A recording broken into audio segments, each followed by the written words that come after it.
Hello, everyone, and welcome to Pro Wrestling Inside and Out. We're going to have a new feature called The Viewpoint. And, I guess the first person is going to do the viewpoint. Jack, are you ready for your viewpoint? Possibly. He's possibly ready. So let's turn it over to Jack for his viewpoint. Kind of new for Pro Wrestling Inside and Out. Jack? All right. One of the things that we discuss here on Pro Wrestling Inside and Out a lot of times is, how much better professional wrestling was back in the day as compared to what it is now. But it's all a matter of perspective. Certainly, if I were going to sit down and pick what I wanted to watch, I would certainly tune up stuff on YouTube or the WWE Network or whatever from the 70s. That was my era. That's where I learned to love professional wrestling at its fullest. But you can't compare today's product with yesterday's standards. It's apples and oranges. Instead of downplaying or putting down today's product, I think there's a lot of good out there. It's different. It's not the way that we did it back in my time, and that's not to say it's any worse or any better. It's just different. So I encourage everybody, if you're going to watch wrestling, it's out there, whether you want to watch the old stuff, the new stuff, or whatever. But support above all else. Go out and support some of these indie wrestling shows that are out there. These are the young talents that are out there that are struggling, that are trying their best to learn their craft, make a living doing what they're doing. It's not their fault. They're stuck with a different set of standards than what we had back in my time. And again, whether that's right or wrong, it's simply the way it is. So if you don't like what's out there on TV now, and that's understandable, go find you an independent show. Go support these folks. Go buy their T-shirt. Go buy their pictures. Give them that love. Give them that support. Show them that what they're doing at the grassroots level, where they're trying to learn their craft and actually trying to be professional wrestlers first and foremost. Go out there and support those folks. I talk about this a lot on my Facebook page. Anybody that's not friends with me, if I'm not sure what my limit is now, but you can follow me even if you can't friend me per se, but you can see all the stuff I post. I love this industry. I always have, always will. A lot of things I'm doing. I'm fixing to start writing a column for a website, WrestleSouth.com. Come out and find us at the shows. But support professional wrestling in whatever form you find it out there. We need you because we don't want this to die. And it will if we don't have great fans out there supporting either the product from before or the product now. It's all about the fan base. And I, for one, appreciate and love every one of you. And that's Jack's viewpoint on professional wrestling. Now, I will tell you that all wrestling has always been different. If you go back and watch 1950s, they were actually wrestling with fish at some point. Yep. That's what they just were. They were having wrestling matches with ladies and they'd put mud in the ring in the 1950s. So it's no different. It's no different than the 1950s as probably it is today. Wrestling changed.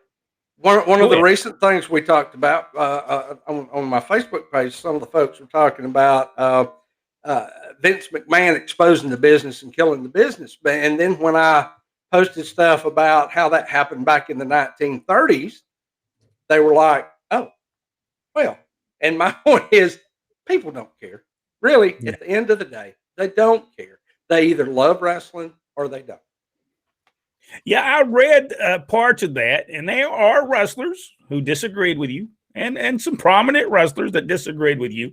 But the truth is, we were there. we saw it, and I think Rodney can chime in on this as we're going through Jack's viewpoint here.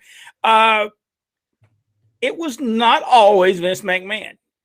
It was not Vince McMahon that said to the promoters in Florence, Alabama, take 20 minutes to put up the cage and have a 5-minute cage match. I don't think Vince McMahon sent that to them. And then have an hour and 10-minute show. That was not Vince McMahon. He did not tell them to do that. Rodney, there's another deal. Mobile, Alabama. I think you can tell this story. It was not Vince McMahon that had anything to do with this story you'll tell. No. Ric Flair was supposed to go against the Bullet for his 577th time. Flair did ask if there's anybody else he could wrestle except for the Bullet. He did say that, and some people would agree with that. However, it grew every time. However, a few months before, Flair said, I will never wrestle in Mobile, Alabama. So the then promoters decided, I'm going to book him anyway. And he told him he would not show up, and he lived up to his promise. He wasn't going to be there. And everybody knew he wasn't going to be there. But neither Mr. Flair, and then when Baba found out that he wasn't going to be there, he didn't show up either. So we had a double substitution for that night. Nobody said anything. Announcement was never made. People were hot. And it was a pretty decent crowd for that night. But they were told in advance. But again, Vince McMahon did not tell Ric Flair not to show up in Mobile. Ric Flair told Mr. Fuller not to, he was going to be there, but Mr. Fuller decided, I'm going to promote him anyway. And that, my friend, 20 minutes away, even the owner did not show up for his own show. Is that Vince McMahon's fault? No, that was not Vince McMahon's fault. Georgia Championship Wrestling. Did it go out of business because of something Vince McMahon did? No. It's because a certain wrestler thought that he was a promoter. And sadly, he was not. He was a great booker, great wrestler, but not a promoter. He did not know what it took. He did not know what Jim Barnett did to make Georgia Championship Wrestling successful. Now, even though this was Jack's viewpoint, me and Rodney threw our 2 cents worth as well.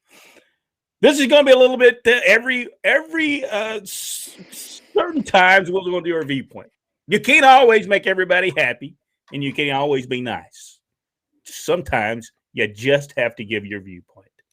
And we'll see you on the next episode right here on Pro Wrestling Inside Now.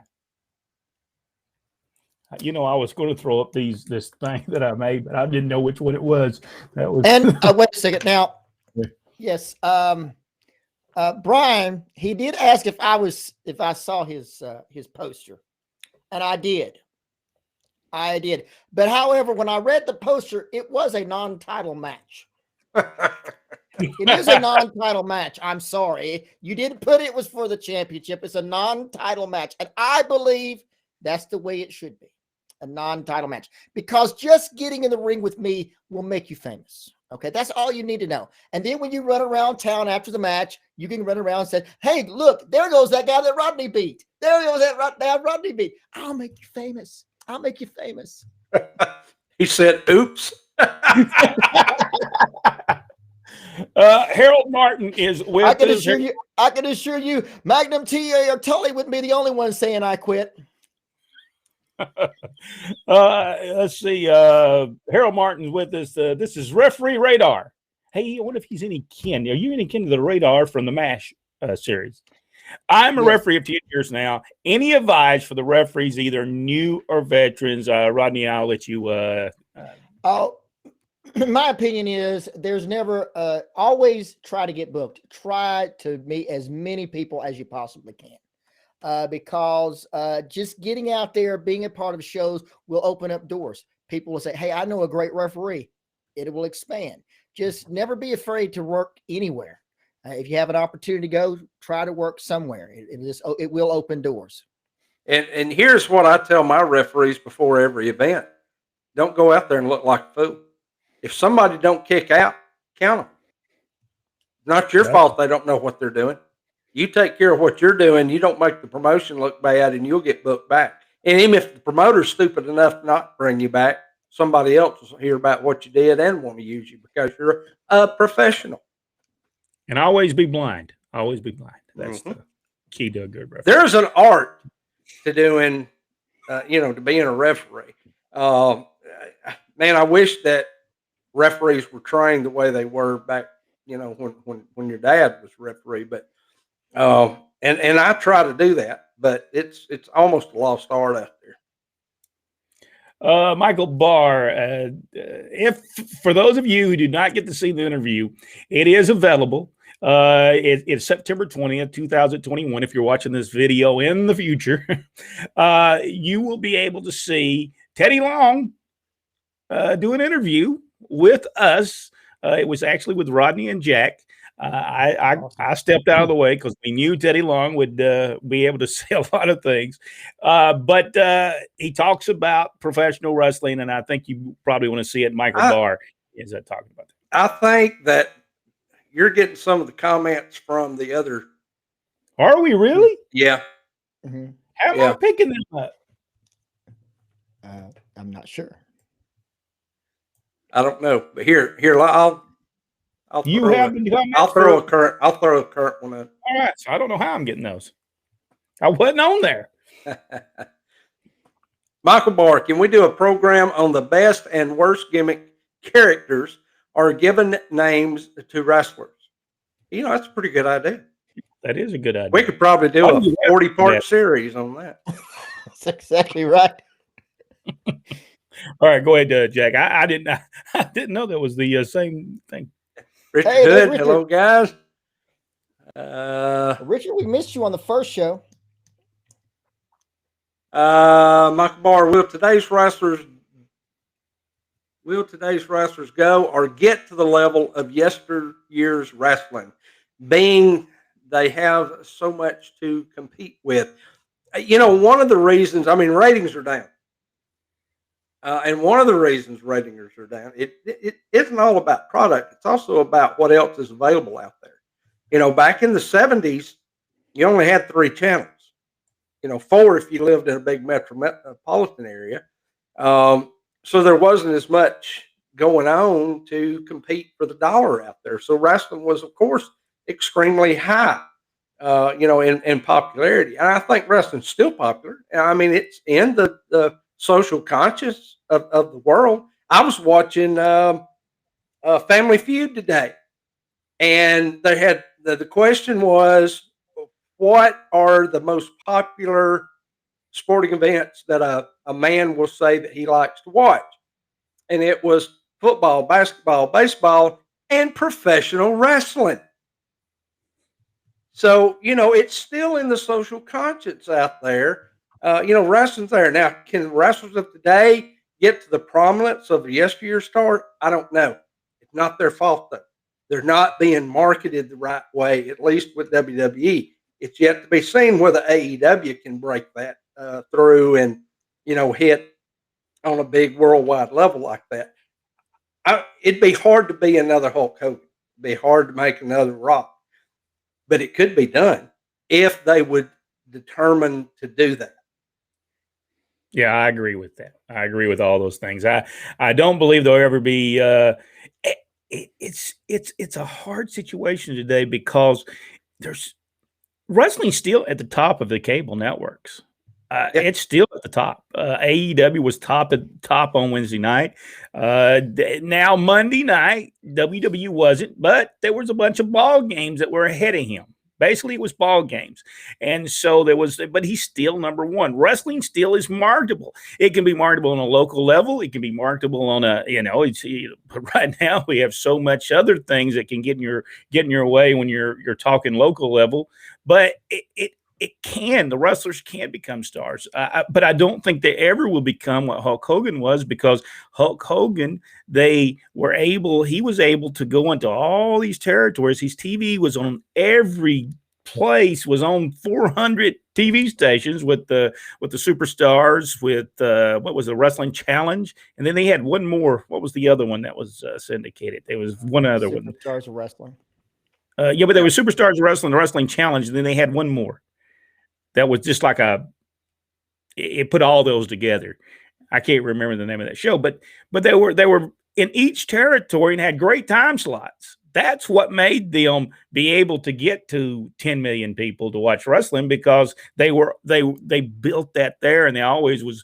The Junkyard Dog was over in Louisiana, so by the time they saw him wrestle so the ratings were great for WWF television in Louisiana, because people watched it for the Junkyard Dog. Very smart stuff, and and in my viewpoint, where I'm going to talk about a little bit of that in my viewpoint, but yeah, I don't think so. What do you think, Rodney? I don't think so at this point, and it could change. It's just the promotions of today are not interested in the markets themselves, or as far as I'm concerned, the wrestling fans in those markets. Whereas yesterday's wrestling fans or yesterday's wrestlers were marketed into a specific market, such as Chattanooga would have. Say, if we mentioned Chattanooga, if we Tojo Yamamoto, Jackie Fargo, you go up in Knoxville, it's Ron Wright, and other places. You go to Memphis, it's other place people as well. Spectre Row comes to mind. And so being there on a weekly basis and being a part of the everyday community is something that is totally missing from today's wrestling. Not sure that it will be ever again, not with the organizations that we have now, because all are using the same model. But as far as I'm concerned, whether it would be in Chattanooga, honestly, my grandmother loved Nick Gula's wrestling better than she did Georgia Championship Wrestling. Just the way it is. It was a hometown feel. It was like the same support that you would give a high school football team or a professional team at the time, or a college team.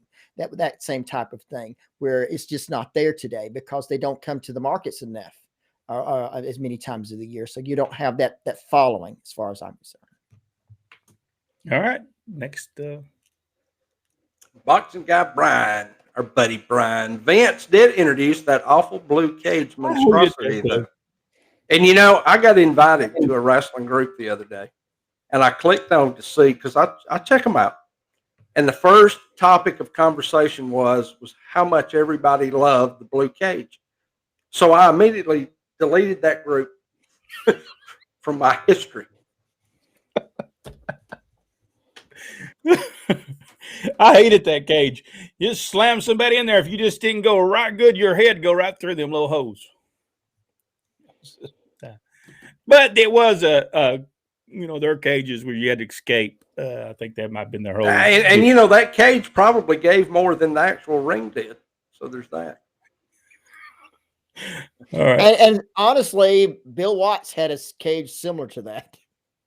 He did. He did have a cage similar to that. Yes, and that's because they took bolt cutters and cut open the other cage, and so that's the reason he went to the bar cage. Michael Barr, Jack, Brent, Rodney. Most of us grew up with wrestling as fans and or wrestlers. With today's technology, how tough would it be to get territories started again? Rodney? Again, you have that would have to be your main purpose of opening up a company.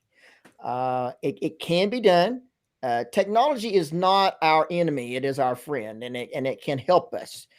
You just have to be smart when you do it. You can't have, like the Fullers did, the same card every single night and the same matches. You have to have different cards. You have to have different matches, and so it can be done. You have to be smart about it, like I said. But it's like I said, you have to have that would have to be your mindset, which is, like I said, none of the others have it at this point. They're all basically following the Vince McMahon model. But the main point when you open it up is that we're going to provide live wrestling events to as many markets as we possibly can. And that has to be their main purpose, because there is nothing more and nothing better than being in a live wrestling show. You can watch it on TV all you want, but there's nothing like being there live. Yep, I agree. I agree too. Michael Barr, Rodney, I am challenging you to a title match. Do you accept? I have to defend only once every 30 days. Now, I've already had a mercy match, a non-title match that I have with this Wookiee luchador, which after this match, he'll be back at Taco Bell serving those hairy burritos again. But I'll get back with you. I'll have my people call your people. We'll see what we can do. All right. Before we answer any more questions, let's go ahead and get my viewpoint in, and then we'll Sure. get Rodney in, and we'll. Can you turn that off, Jack? Because I don't even know where that is on there. I don't even see that on my list.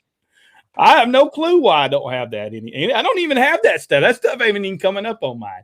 All right, here we go. We'll open this thing up. Let me go ahead and find out which graphic is the graphic, because I didn't get to throw Jack's up. That's not mine. Okay, that's Jack's. Okay. Well, I don't have one evidently, so I will not be throwing mine up. It's Rodney's as well. Okay. All right. That's what happens when you throw up all day. You just don't know what to. I think part of my brain went with it. Going in 5, 4, 3, 2, 1. Hello, everyone, and welcome to Pro Wrestling Inside Now. We started a series here called The Viewpoint.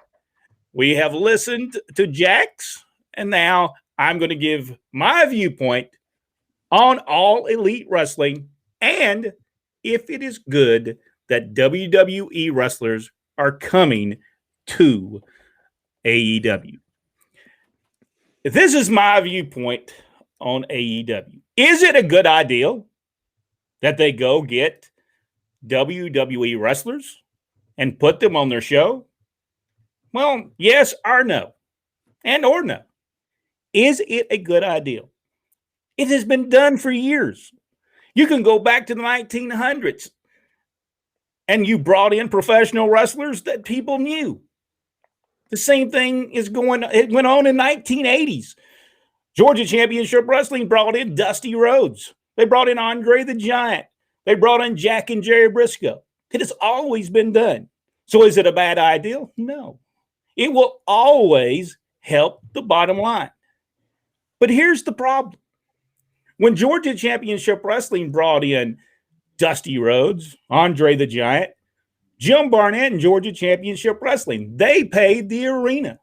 They actually paid the advertising. They paid Dusty Rhodes.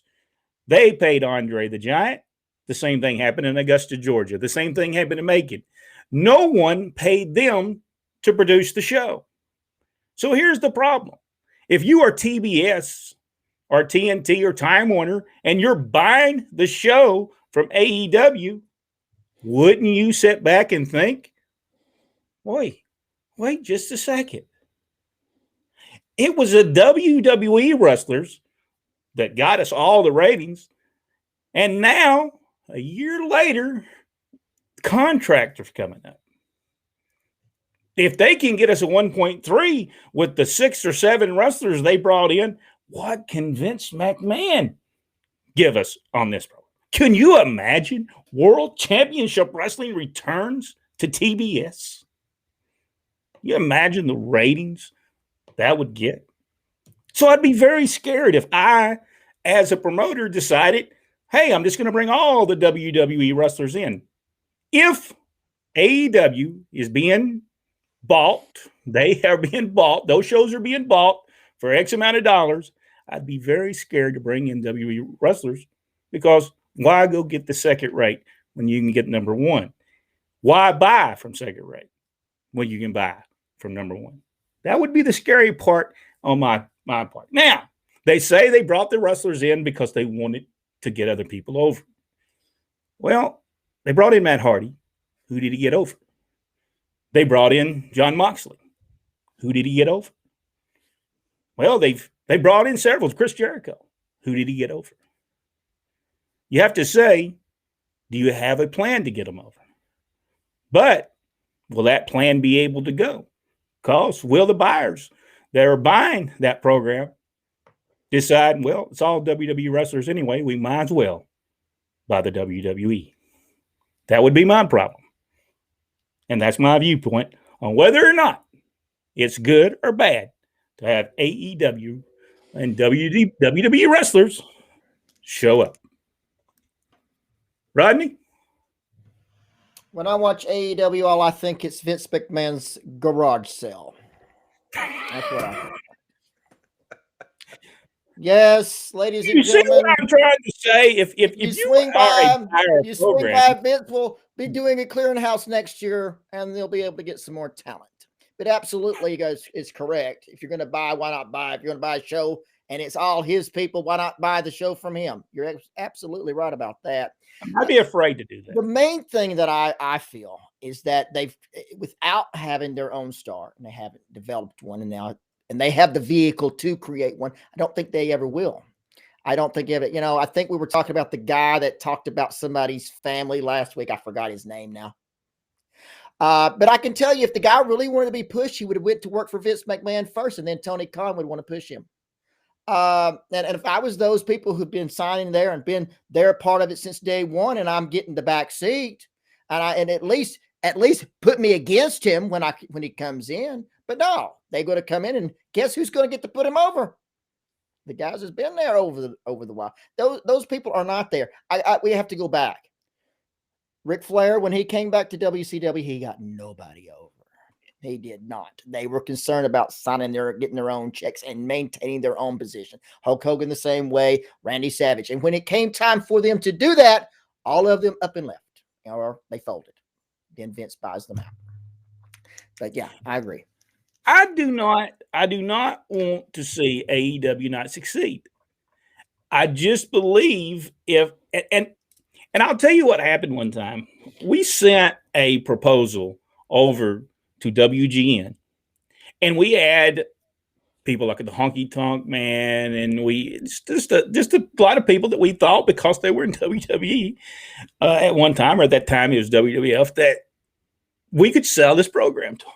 And the guy said, these are the exact words he said. He said, "Why don't I want to buy this? This is the WWF." He said, "Why don't I just call WWF and get their program?" Sure. So you got to be very careful. You got to be very careful in doing that when somebody buying your program. See, Georgia Championship Wrestling, nobody was buying their stuff. They were promoting it themselves. So you got to be very careful that they don't say, those guys sitting on there, they're not wrestling fans. But they do understand buying television programming, and they're going to look at that when it comes up time for renewal and go, let's see what they've got. Because I'm telling you, can y'all imagine the World Championship Wrestling returning to TBS and just the whole thing that could happen to that? It'd be incredible. Jack, your thoughts, your viewpoint. Well, they were in the process, AEW, of building, I think, a guy that could be a top guy for them, and that was Hangman Adam Page. The guy had the look, he had the charisma, he had the ability in the ring, but more importantly than all of that, he was getting over huge with the audience. So they start building him towards this title shot that just disappeared. There's no explanation. He's just pushed back down the card. From what I understand, there's no heat towards him. He didn't do anything wrong. They just got, hey, we're going to be bringing Daniel Bryan in, so we're going to push him to the side. We're going to put Daniel Bryan in that position for right now. Or we're going to put, who else that we're bringing in, CM Punk, whoever. We're going to push them to the top. Well, they're already top guys. And it was like they were bringing in CM Punk. Okay, and Punk even made the speech about, I'm coming here because there's great young talent and I want to work with them. Okay, maybe he will, and maybe he will build some of that talent down the road. But right now, Darby Allin was one of the top guys. They were building on their own, and he came in. They had a good match, and he beat him. He just beat him. That's not how you build your guys. The worst thing, the worst thing ever was when Hulk Hogan came to WCW, and within weeks he was in the main event against Flair for the title, if I'm not mistaken. And in fact, I think he actually beat Flair. Hulk Hogan should have never seen the day that he was a WCW champion, ever. He should have never seen the day. I don't say that he wasn't good for the card, but I believe that put that title on Hogan was a terrible mistake, especially over Flair. Flair could have dropped it to somebody else and then in a roundabout way get it to Hogan, but no, he came right in and beat him right off the bat. By the way, Bill Dundee had a major problem with that. That he came in and beat him. Our viewpoint and my viewpoint is I don't want to see AEW not do well. I want to look at it on a long-term basis. I want to see it on a long-term basis. Will that hurt Tony Khan and AEW if he continues bringing WWE wrestlers in? Ratings do continue to go up, and then the people say it took the WWE to make it draw. And I think that you really cause short-term fine, but long-term, WCW couldn't get Steve Austin. WCW couldn't get The Undertaker. At some point, that talent base is not going to be there. So where do you stop? Where does it stop when you keep on getting WWE talent and keep on getting WWE? There is some point that the buyers of this television program, if they are buying it, now they may not be buying this TV program. Now, I don't know. They may be paying them. I don't know. If they're paying them, oh, man, that ain't too smart as well. But here's the deal. At some point, the buyers are going to say, it's all WWE guys. Why are we paying him when we could be paying Vince? And that's just the bottom line of this. If you enjoyed this, give us the big thumbs up, subscribe to the channel, go one step further, hit that notification bell. And coming up, you've heard Jack's viewpoint on professional wrestling. You've heard mine. But, boy, you haven't heard anything yet. Rodney's coming up on the next video right here on Pro Wrestling Inside Now. All right, go ahead and hit some people. Build up for nothing. I don't understand. Go ahead. Daniel Lang. Hi, guys. You guys remember a wrestler named Big O in GCW for a cup of coffee in 1981. I can't find much information about him. Well, Dan, that's because he wrestled me in Dillard's Music Park in 1985, and he retired after that. So he was kind of like Sweet Daddy Sika, wasn't he? He was, but wasn't as good. I thought he was more like an Ernie Ladd. For whatever reason, but didn't he have white hair? He did. He did, and he had the thumb too. Did he not have the thumb, tape thumb like Ernie Ladd? Yes. He did. Well, hey, I watched the show. Luke Graham had a thumb too. I didn't think he was like that. And he taped it in 1981, and it still had the same tape in 1985. I watched the show from years. I can't remember what the year was, and Ernie Ladd was on the show. I think he might have been going against Bruno Sammartino, but Luke Graham was on the same show, and they both used the thumb on the same night. So, by the way. We grab about super kicks, but they use the same thumb thing during that whole show. All right. Oh, well, that's probably the same type of year that everybody had to. If you broke their hold or something, that you get $1,000. Everybody was doing it. Austin Idol was doing it. Sterling Golden was doing it. Superstar had doing it way before anybody else. It was. All right. Next one, Michael Barr. Jack, do the referees help the wrestlers while they are wrestling and making the in-ring show better? They're supposed to. That's really, back in the day, that was their job. I can't tell you how many times I was in the ring having a stinker of a match, and Ron West or a plethora of other referees would go, "Hey, do this." Because they were seeing what I wasn't seeing or paying attention to or too green to understand. So they took control of the match. And the match was good, not because of me, because the referee knew what he was doing. Referees today aren't taught to do that for the most part. They should be, but we're relying on earpieces and somebody sitting in the back. I had referees the other day, new referees, and they were like, "We got earpieces?" No, we don't do that here. You learn to do your job. You either don't. If you don't know it now, you're gonna know it by the time you leave here. If I stand out and you see me on top on that stage and I do that, that means go home. This is a stinker.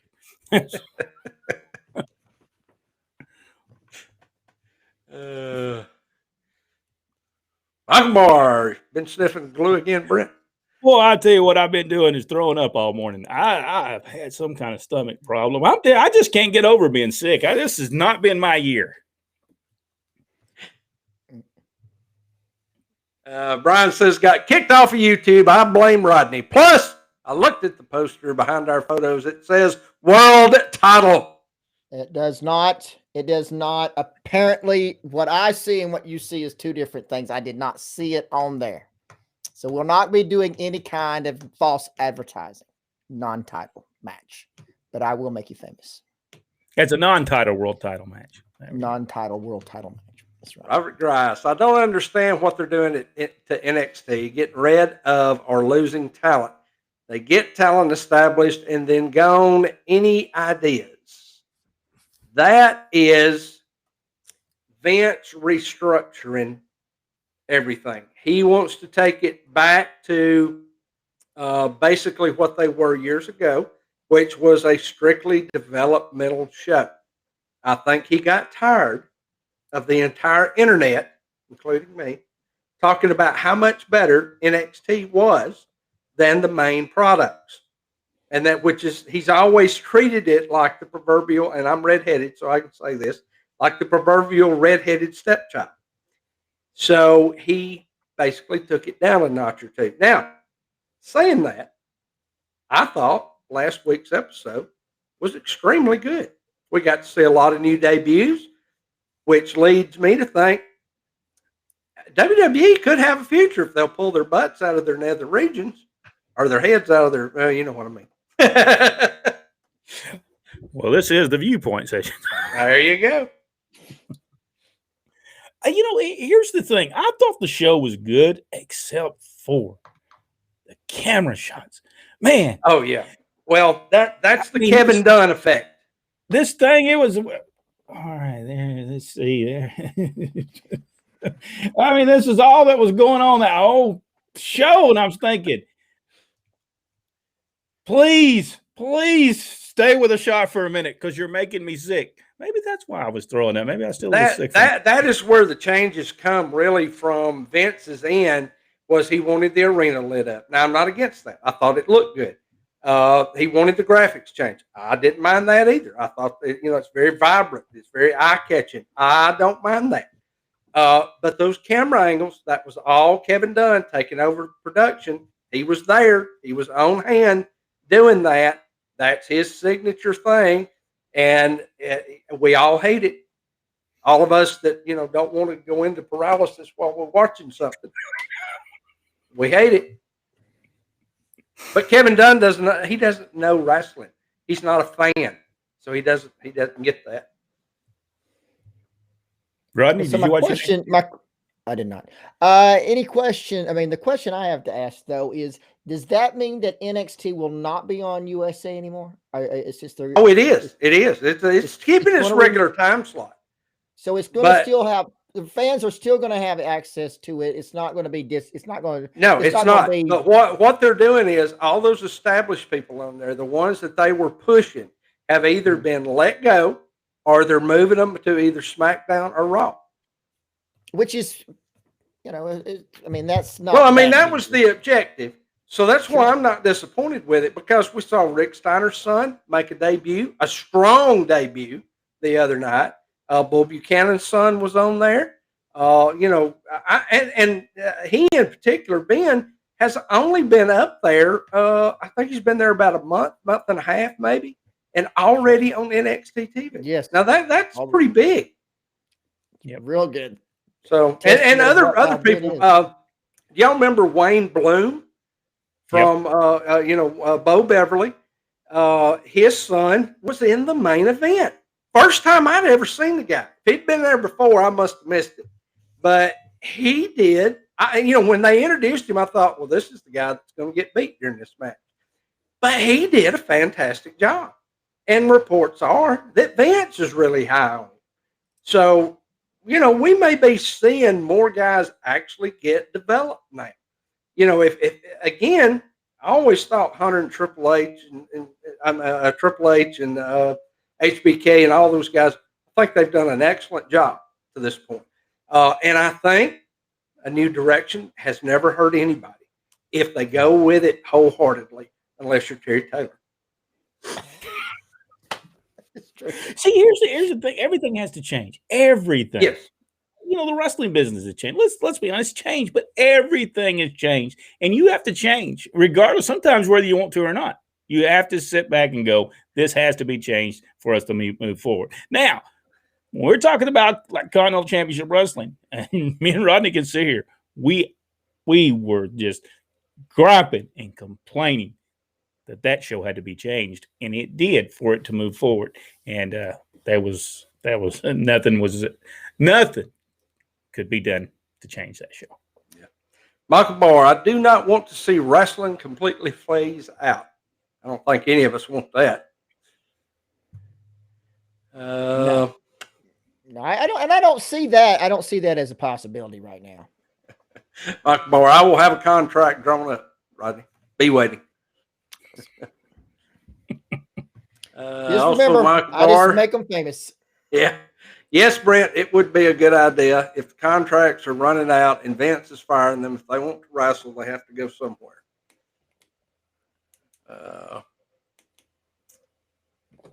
Could a promotion bring in the second-rate wrestlers from the WWE to make their promotion better? I don't mean this in a negative way, but AEW is bringing in basically what a lot of people say are their second-rate wrestlers. I don't really consider them second-rate. I think they were underutilized. Yeah. They didn't Malachi Black in WWE and whatever he is, maybe that's his name in AEW. I can't remember. But they have done some amazing stuff with him with AEW that WWE could have done, but Vince didn't understand the gimmick. So, and I think it comes down to this. You got to be careful that you don't just keep on using WWE wrestlers over and over again, because there's going to be people, sponsors and stuff, going to look at that, and that's going to be very important. Why are we paying for this when we could get that? You got to be very careful. Well, somebody was talking the other day about arguing against that, saying, "Well, CM Punk wasn't a WWE guy because he hadn't been there in so long." Well, where did you know CM Punk from? From the WWE. 10% of the people out there watching might have remembered him from Ring of Honor, but everybody knew he was in WWE. That's where, for better, worse, whatever, that's where they make their name at. Brian Young. That's the reason I call it Vince's garage sale. You don't put anything out there that's new. Brian Young, AEW should be scared that they will look like a company of WWE castaways. What AEW should do is split in two like WWE did, and then have a big pay-per-view every 6 months where they can wrestle each other as AEW versus AEW/WWE. That's a good idea, actually. Yes. Yeah. Excellent. And this gives an opportunity for that other show to be able to feature the other wrestlers. Yeah. Perfect. Absolutely perfect. He's got a good idea here. Okay. He should turn that into AEW. Michael Barr, just for the sake of time, I'm going to skip a couple of your comments. But Richard Hood, fellas, wrestling is subjective according to the territory, and you're right, because people could get over in one territory and didn't get over in the other. Yes. Fabulous Ones, for example. Michael Barr. I just don't see how they ever got over it.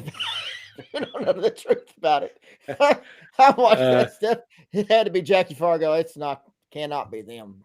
They had Michael Barr, personality at the ring post. Yeah. Good point, Jack. A promotion that built the talent needs to keep that talent and let them compete against others to build him or her up. But I mean, you should build your own talent, period. Yes. Whatever it takes to get that. WWE is its own promotion. They should not take the gratitude for building up someone someone else's promotion. Yeah, but Michael, that's what's happening. WWE is not going out there touting, hey, we made Chris Jericho or anything else. They may take a little snide comment every time, but they're not the ones out there going, we took talent and made something out of them, when Vince didn't, or he got everything he could out of them and cast them aside. WWE ain't saying that. No. So, no. Big O's name was Roy Obi. Yeah. Richard Hood. Rodney, I disagree about Hogan. Okay, let me be very clear about something now. Let's think about when Flair made his little round through WWE. Did he beat Hulk Hogan for the WWF Championship? No. Anyone? How did Ric Flair become the WWF champion? Who did he beat? He won the Royal Rumble, right? He really didn't beat any of their stars there to become WWF champion, did he? And that's my point. Hogan should have never beat Flair at WCW, ever. He could have been, I'm not saying he shouldn't be champion, but he shouldn't have beat Flair to be the champion. I don't think he should have been champion until he turned heel. I think that would have been a major, I think it would have even got it over even more. I think you're right. I'm going to tell you, people were booing him anyway. So Hogan was not over. And that was one of those things they were trying to push something at WCW. And the fact that he should have probably been brought in the way that he ended up anyway, simply because that he was, I don't understand that at all about WCW. Yeah. Let's do this last one and then we'll do Rodney. Robert Geis, I was just watching a match between Randy Orton and AJ Styles. It was entertaining. Good job. It's actually still going on because I can see it out the corner of my eye over here. And those two are at the top of their game. You're not going to have a bad match out of those two. All right. When we do this, we're going to go right off the air, right off the thing with this, with Rodney's deal, because, and we'll talk about it. We'll talk about it later on, but because we are running out of time. We've been on 47 minutes, but we're going to do Rodney. And but thank everybody. I want to thank everybody for supporting the channel. We certainly do appreciate it. We are going to try to figure out a different way for people to support the channel. As we talked about it, there's always some things that can be improved on, and we are going to try to improve on that, what we can do in the future. Sometimes, I'm not able to get the post in that I like to get, especially if it runs on Friday or Saturday and a Sunday, because I am working 7 days a week. So it sometimes does not happen. So we'll be getting with all the supporters and letting you know what we're going to do for that. All right, Rodney, let's go ahead and start. Hey, I've got your graphic here. I think I've got that little graphic. We'll go ahead and throw that on there later on, and we'll get Rodney's viewpoint. Well, it's not going to be 10 minutes. I can just tell you right now. All right, now we have been doing. Let me do the opening here. Let me hit the opening here. Going in 5, 4, 3, 2, 1. Hello, everyone, and welcome to Pro Wrestling Inside Now. This is the Viewpoint. We have heard Jack Lord's viewpoint on certain things of professional wrestling. If you have not seen his viewpoint, look down below. That is available for you to see. If you've not seen mine, wait till the end of the video. It will show up at there. You'll see the viewpoint. Now, it's not only just Jack's or mine's viewpoint. It is also, we get together afterwards and we give our viewpoints. And now it's time for Rodney's viewpoint. Rodney, take it away. Ladies and gentlemen, we have been doing the top 100 wrestlers for the last few weeks. And of course, we're going to go all the way up to number 100. And I had a name on my list by the name of Randy Orton Jr. And of course, the reason I call him Randy Orton Jr. is because his father was Bob Orton Jr. So thusly, it has to be Randy Orton Jr. I disqualified Mr. Orton because in this list, no one was told what to do from the time the bell rings to the time it ends.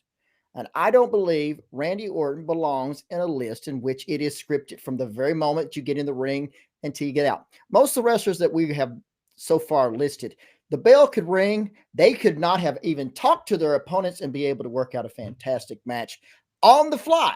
My question is, how many today could do the exact same thing? I have went to current wrestling events in the last few years in which wrestlers appeared, take this, in the ring before the doors open, walking through their matches.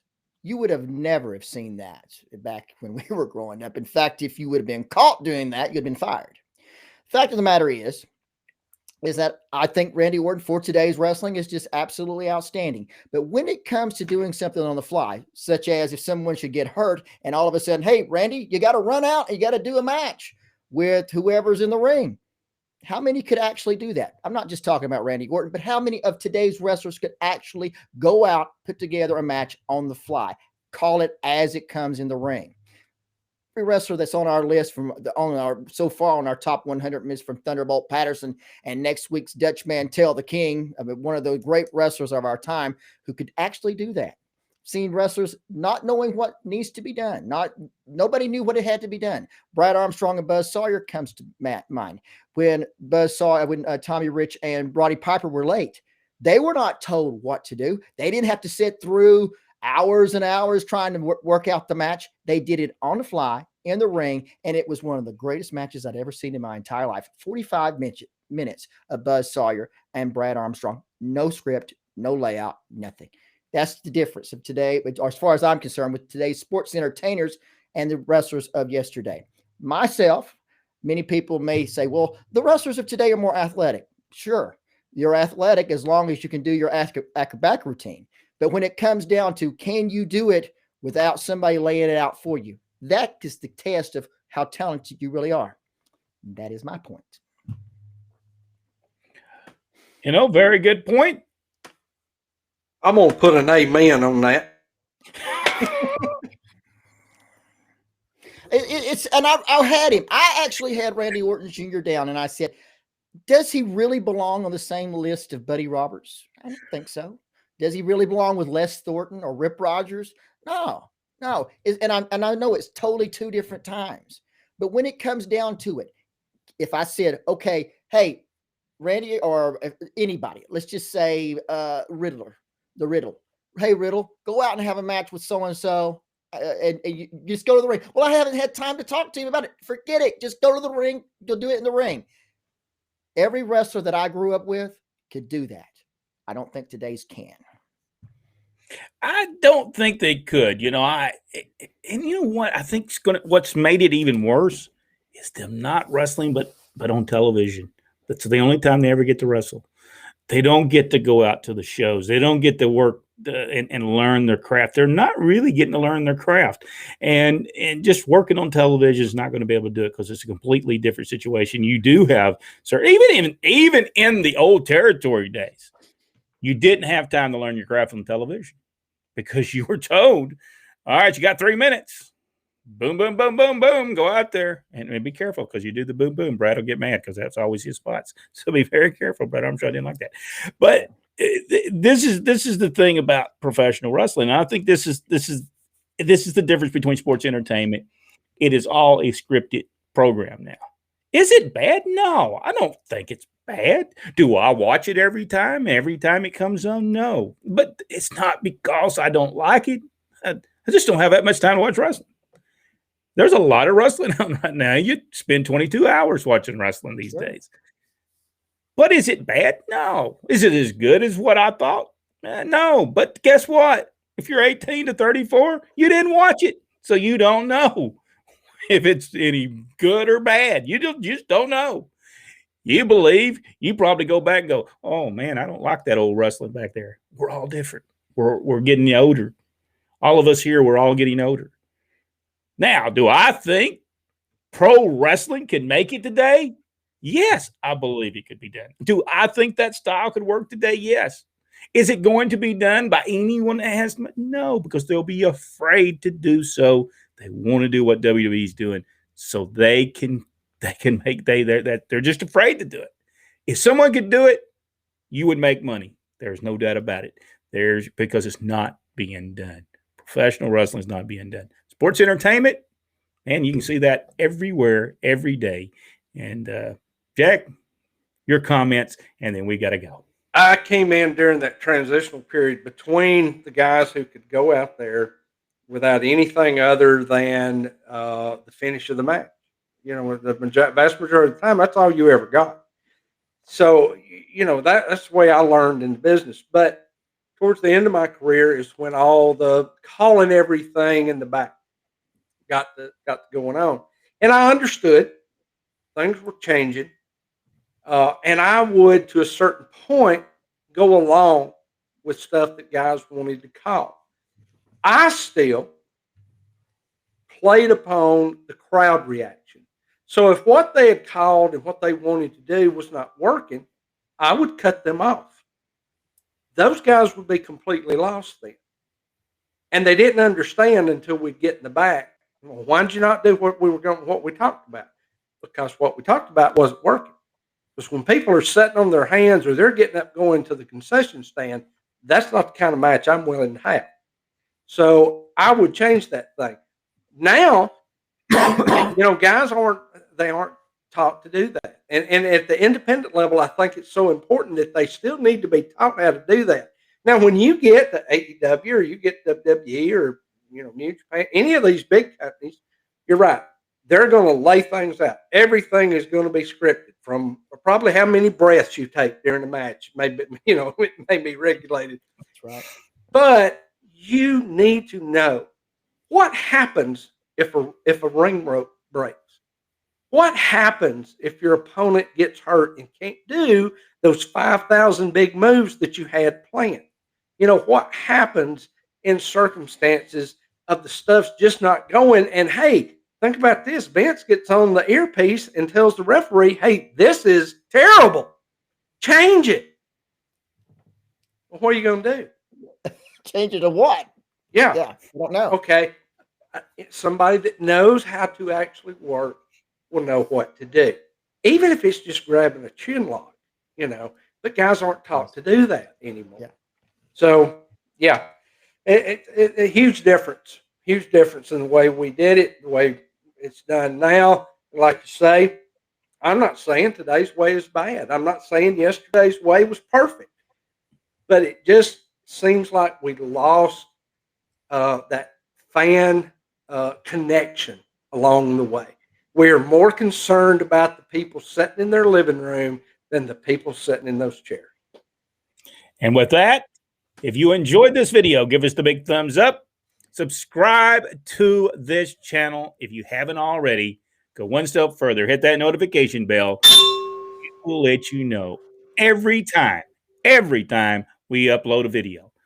Things are going to be changing, and we're going to be talking about some things like this on occasion. Not all the time, but we are going to be, on occasion, giving our viewpoints.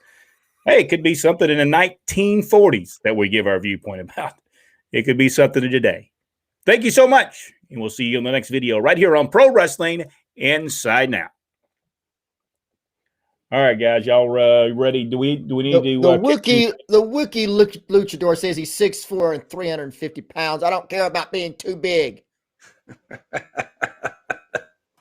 All I have to say is that I will say 3 minutes. Your tongue will be handed to the floor. Brian, I'm going to tell you from experience, that little guy can run, and we can't.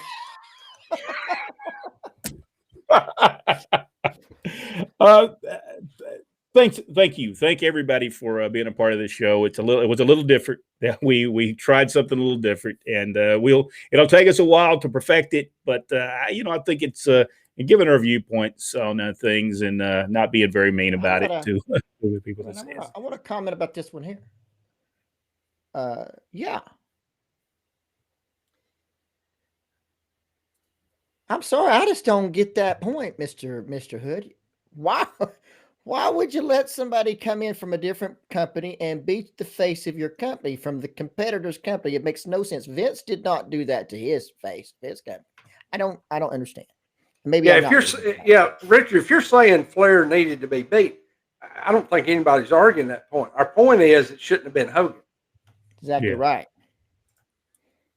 Right. Oh, can you get audience? Yeah, you watch AEW. They get their audience involved. They sure do. I cannot argue AEW, the fans are there. They are behind that show. Am I wrong about this? Nope. They love the product. They absolutely love it. That doesn't matter if I love it. Doesn't matter Rodney, Jack. It doesn't matter if we love it. Those fans love it, and they're watching it. And I have nothing against it. My own thing would be I'd be afraid of doing what they're doing because I'd be afraid that at some point contracts are going to be up, and it's all going to be WWE guys that gave them the ratings. And then I don't know if I would want to be in that position. I just don't.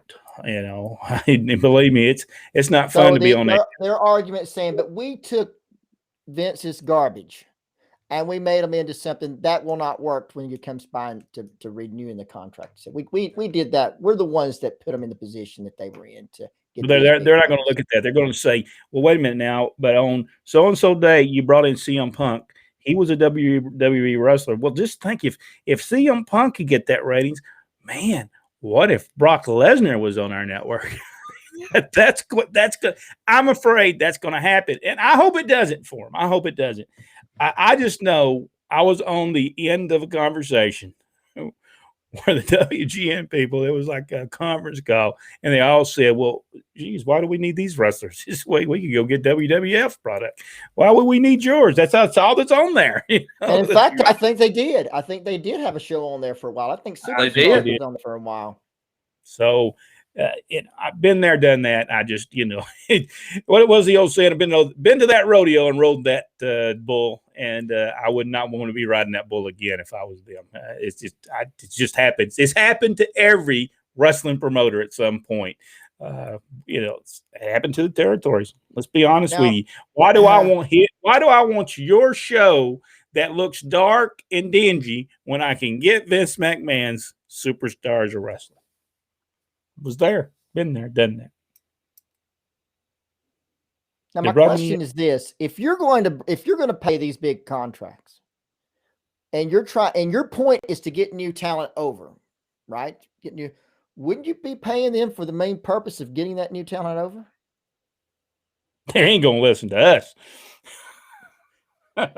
Brian says, feel free to send my suggestions to AEW. Maybe together we can make it better. Sure. Hey, I have nothing. Brian actually has the right idea for them, but I do believe they've taken the developmental, the guys that they were trying to build, and I think you said they put them over on YouTube, didn't they? Took them off the main show and put them on YouTube. Yeah, that's that AEW Dark show. That's done at Universal Studios now, isn't it? Now, yeah, I think they had their first set of tapings there. All right, well, let's get off of here. It's 9:30, so let's get off of here. And thank everybody. We'll see everybody tomorrow night. I believe, is it All South Wrestling we're doing tomorrow night? All South, yeah. All South, I think it's a part 4 or 5. I can't remember what it is, but we'll go back and do that. And tomorrow night, Top 100, we talk Dirty Dutch Mantel. At least that's my pick for 79. Jackson Rodney's might be something else.